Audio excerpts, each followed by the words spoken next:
Hey, Kara Ustros here with Real Agriculture. We are back here today with another live episode. As per usual, if you have any questions, comments, anything you'd like to add, please, whether you're watching it on Twitter, Twitch, Facebook, or YouTube, put it in the comment section and we will get to it right away. I'm going to bring in here today's guest. We have Corb Lund, who is a singer-songwriter from Canada, but more importantly from Alberta. How's it going today? Pretty well. How are you? I'm doing well.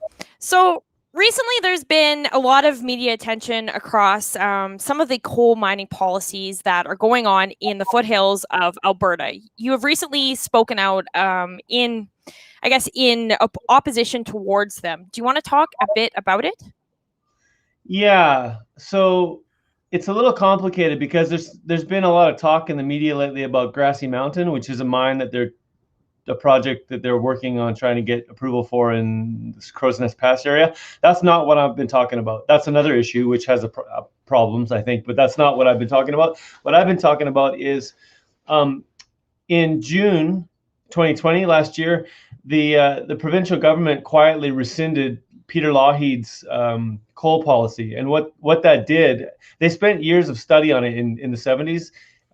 Talking to scientists and consulting the public and all different affected groups of people. And they came up with a policy in 1976, and basically it protected Category 2 land from open pit mining. And Category 2 land it's a designation for protection levels. And like Category 1 is our national parks. Category 2 is just below that. And then it goes 3, 4, and on down the line. But as of 1976, Peter Lougheed's plan basically outlawed surface mining in that area because they came to the conclusion that it was too sensitive an area and that if it could never be reclaimed, if it was ever surface mined, it could never be reclaimed. And so until last June, that area has been protected from surface mining. And the government, without consulting anyone except the coal companies, apparently is what they're saying, they didn't consult the public hardly at all. They totally rescinded the policy. And what that does is it opens up, I think it's 3.7 million acres of pristine foothills, eastern slopes land to open pit mining. And this was first brought to my attention by some ranching families in the foothills because it's going to greatly affect their grazing allotments and stuff like that. But it's really a bad idea, in my opinion, for lots of reasons. The biggest one is water. Because this area, all up the slopes, this Category 2 area, it includes the headwaters of the Old Man River. And the Red Deer River flows through it and the North Saskatchewan. So coal mining almost always releases selenium. You've probably heard of this. Everyone's heard of it by now. But it releases into the groundwater and ends up in wells and in the plants and the fish and the animals and humans too.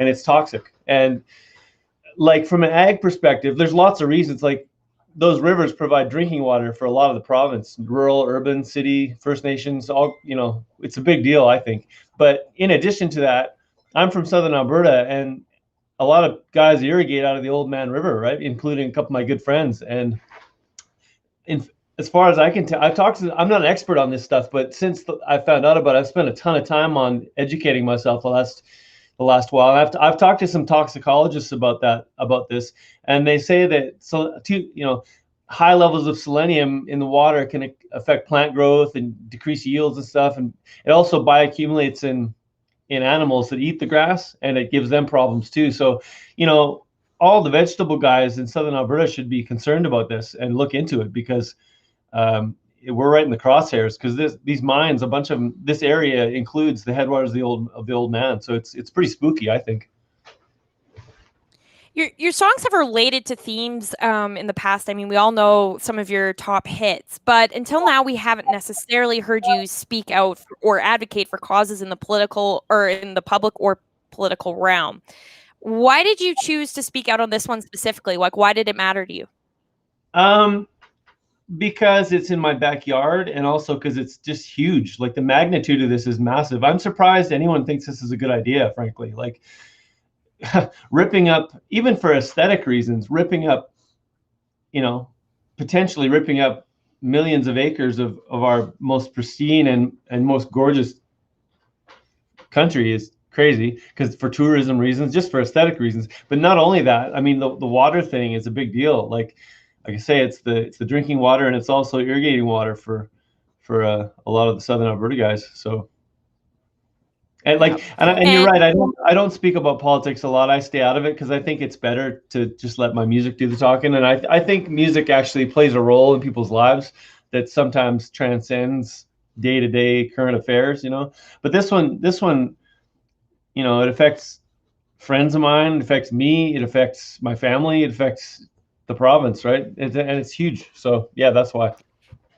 And do you think there's a place for celebrities to be using, you have a lot of eyes on you, you have a lot of reach. Do you think there's a place for using these types of things for celebrities to speak out on when they're educated? Yeah, well, I mean, I'm as annoyed as anyone else when somebody from Hollywood shows up in a jet and gives us shit about how we run our province and then goes home. But I live here. My family's been here since 1898. So, I mean, it has nothing to do with me being a musician. It has to do with me being an Albertan. And some people go to Nashville and some people go to New York. I live here. I choose to live here. I was born here. I drink the water. Our cattle drink the water. My friends irrigate out of the Old Man River. It's completely relevant to me. So in this case, yeah. And yesterday, it was announced that the government is canceling 11 new leases and pausing new ones. What has this actually done, and does this settle anything for you guys?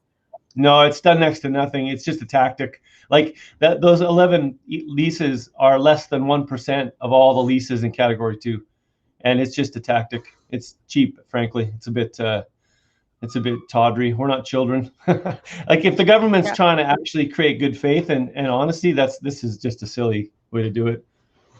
I mean, it's good they're listening. I appreciate it. I'll give them credit for that little change, but we need to go much, much further and protect. I would like to see the Lougheed coal policy just put back in place.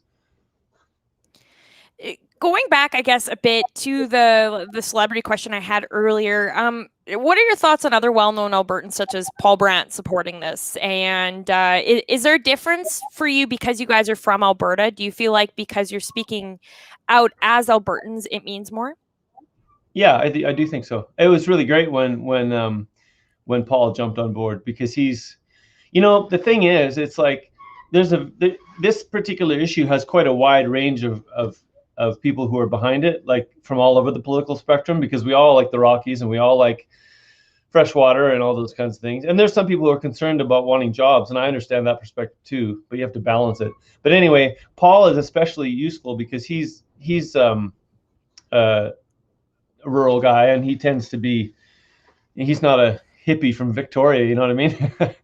His voice is really important because I think rural people listen to him. Me too, I guess. But yeah, it's funny with the jobs. It's funny with the jobs thing. That's been the main pushback I've had on this, and I knew there would be some people unhappy with me, but that's okay. I understand, and I respect their opinion, and I completely understand about jobs. It's super important, but jobs isn't a magic word that you can say and it makes up for everything. Like you have to weigh the benefits of the jobs against the costs in other areas, and in this case, we're all downstream drinking the water. So come on, guys. Like your jobs are important, but we got to drink the water. And talking about balance, you write songs about and for working people, and they often refer to the environment they're working in. So what are your thoughts when it comes to balancing as a society, how we should balance environmental and economic interests? Well, those are huge questions, probably the biggest questions we have these days with 8 billion people on the planet.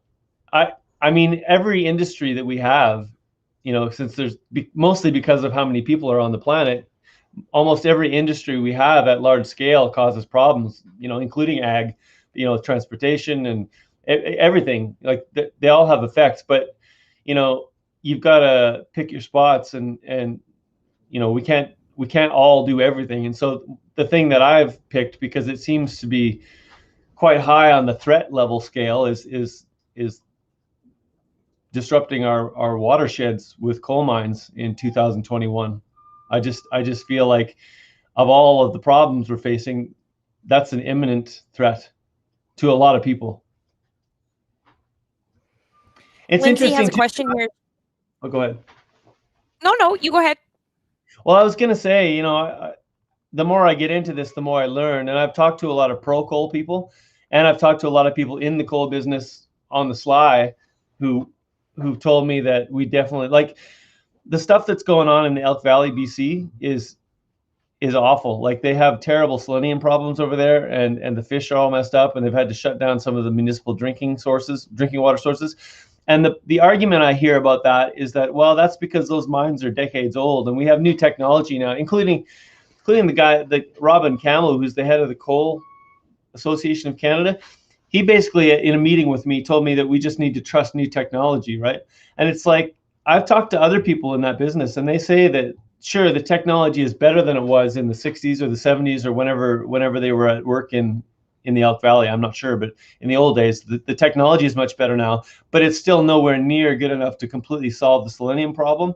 And people who live in the Elk Valley, and including people who work in that business, have told me off the record that we absolutely do not want this in the Alberta Rockies, because we're going to get selenium in the water, and it's going to poison the fish, and it's going to get into drinking water, and in our case, it's probably going to get downstream in the Old Man for the irrigators. Now, something like this was done in Montana. Do you want to talk a bit about that? I know I've talked to some of the ranchers in the foothills that are facing this, and they said there was lots of open pit coal mining down there, and it caused a lot of growing issues now due to the selenium. Do you want to touch a bit on that, or have you not read a lot into that? I'm not too familiar with the situation in Montana, but I mean, it rings true for every other case that I've heard about. Yeah, absolutely. So Lindsay here has a question, and she says, should the policy go even further than the 1976 line in the foothills, metaphorically? Well, maybe. I mean, one situation that I mentioned at the beginning of the discussion is Grassy Mountain. Okay, so here's how it works. My understanding, I got my information from a guy named David Luff, who actually worked with Peter Lougheed in the 70s and wrote the policy. So the way he explains it, Category 1 land is national parks, not to be messed with. End of story. Go home. See you later. Category 2, limited exploration has been allowed, and only underground mining in certain cases, and never surface mining. Category 3, I believe, allows surface and underground mining, but given that each project has to go through a review board still. And Category 4 land is the same thing. Surface and underground mining are allowed, but Category 4 land is stuff that's already had mines on it in the past. So those are the 4 levels. And right now, there's quite a lot of chatter about Grassy Mountain, and it's in Category 4 land. So it's much less restricted than Category 2 used to be. And the difficulties they're having there, I understand, are also because of watershed stuff, because they're around the Old Man too. So we might want to have a look at those areas that are, like, in my opinion, anything that's near a critical drinking water source should be very, very, very highly restricted. Like what the government told me, I had a meeting with the ministers of environment and energy, and what they told me over and over and over was that the old coal policy was outdated. It didn't do any good anymore. It was tattered, and there was not much left of it, and that we should rely entirely on regulation. And they kept saying that we have the best regulation in the country, or maybe the world. And the problem with that is the policy for 45 years protected that area outright. It was just not allowed to surface mine there. End of story. You wouldn't even get in the door with a proposition to do so.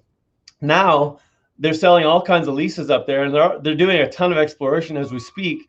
And all that's protecting us from the coal mines going in is the AER, as I understand it, the Alberta Energy Regulator, which is a board. And so if those guys or gals screw up or make a mistake, or God forbid are influenced by outside interests, that's it. Like that's all we got. So if the AER screws up, if the board screws up, the regulatory board, we got coal mines where we don't want coal mines. So leaving it to the regulations and the regulatory board seems to me to be a very reckless and dangerous way to handle this thing, because of the magnitude of it. So across your travels since you have discovered this, what sort of advice do you have for people if they want to speak out against this policy? Call your MLA, call your MLA, call your MLA, call your MLA. I've been told by 3 or 4 political operatives that that's by far the best thing you can do. It's good to sign the petitions, and it's good to talk on Twitter and stuff. All that stuff is good. But I was told that if you call your MLA and he starts getting a bunch of calls about this stuff and has to have meetings about it, then he gets nervous, and then he calls his ministers and his premier. So I'm hearing that meeting with your MLA is the best way to go. Although you should do all that stuff, social media is great and the petitions are great, but call the MLAs. Okay. And Nate Ord has a question here. He says, any advice for people that want to be more involved in advocating to preserve our natural resources? Not really. This is kind of new to me too.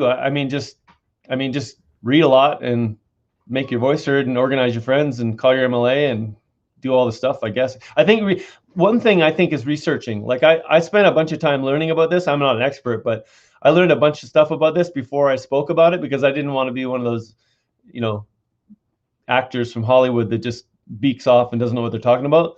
And I feel like I'm fairly educated on the different sides of it. And the people who are in favor of the coal mines would disagree with that. But I've had pretty extensive meetings with a lot of people. And I'm just a guy, but I did my best to wade through it all. And the conclusion I've come up with is this is a really bad idea for many reasons. So many might not be aware because of COVID and you're unable to go and tour right now, but you actually had an album release this past summer called Agricultural Tragic. Do you want to talk a bit about how COVID kind of impacted that and what you're doing instead to fill your time? I can. I didn't really come here to talk about music, but we made a record it came out last June, and we haven't been touring. So I've just been writing more music and playing guitar a lot and helping fix fence. Okay, awesome. Anything else you'd like to add? What you've learned? How are you talking to producers about this? How, like you said, you have some friends that are they going out and now going to their MLAs? Yeah. Like I'm doing more of this kind of thing, like press and public relations, I guess you call it. But I don't have as much contact with directly with the numbers of producers that some of my friends have. So they're sort of taking up that mantle and talking to the potato guys and talking to the irrigation board and that kind of thing. But so I would encourage anybody who's downstream from this to at least look into it, because if you disagree with me and think it's no big deal, fine. But I'm just here to tell you that it's coming, and you might want to look into it because nobody wants selenium in the water. So it's somebody who, like you said, your family's been ranching for generations. Can you talk about why this water impact would be so great on your cattle and any animals that are drinking from the water? Well, there's a couple things. One is quantity, because again, I don't know the details of this, but there apparently have been large water allocations given to the mines way upstream. And the way I understand it, the old man's already over allocated. So the quantity is a problem. And I've heard talk about them. I unfortunately don't know the terminology, but whatever guidelines are used to give irrigation allegations to individual producers, I've heard that those are being looked at.